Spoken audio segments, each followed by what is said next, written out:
Praise the Lord. ஆண்டவன் ரட்சகருமாக இயேசுவின் நாமத்தினாலே அன்பின் வாழ்த்துக்கள். இந்த புதிய ஆண்டிலே நாங்கள் இந்த வருடத்தினுடைய முதலாவது நாளில் நிற்கிறோம். கடந்த வருடங்கள் முழுவதும் தேவன் எங்களை கண்ணின் மணி போல பாதுகாத்து உடைய பாதைகள் எல்லாவற்றிலும் தேவன் எங்களை அற்புதமாக வழிநடத்தினார். அதுபோல எல்லா பிள்ளைகளையும் தேவன் பாதுகாத்தார்.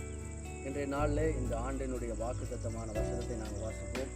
சங்கீதம் 115 அதிகாரம் 15வது வசனம். வானத்தையும் பூமியையும் படைத்த கர்த்தராலே நீங்கள் ஆசீர்வதிக்கப்பட்டவர்கள். அன்பான தெய்வ பிள்ளைகளே, இந்த வருடத்திலே தேவன் எங்களுக்காக கொடுத்திருக்கிற வாக்குத்தத்தம் இது. வானத்தையும் பூமியையும் படைத்த கர்த்தராலே நாங்கள் ஆசீர்வதிக்கப்பட்டவர்கள். நீங்களும் நானும் ஆசீர்வதிக்கப்பட்ட பிள்ளைகளாக இருக்கிறோம். எங்களுடைய வாழ்க்கையில் கடந்த ஆண்டு வாழ்க்கையிலே இருந்த கஷ்டங்கள் போல அல்ல, துன்பங்கள் போதல்ல, வேதனைகள் போலல்ல, இந்த ஆண்டிலே தேவன் எங்களை ஆசீர்வதிக்கிற தேவன் என்று வாக்கு பண்ணி இருக்கிறார். எங்களுடைய சபையில் இந்த வாக்குத்தத்தமான வசனத்தை கொடுத்திருக்கிறார்.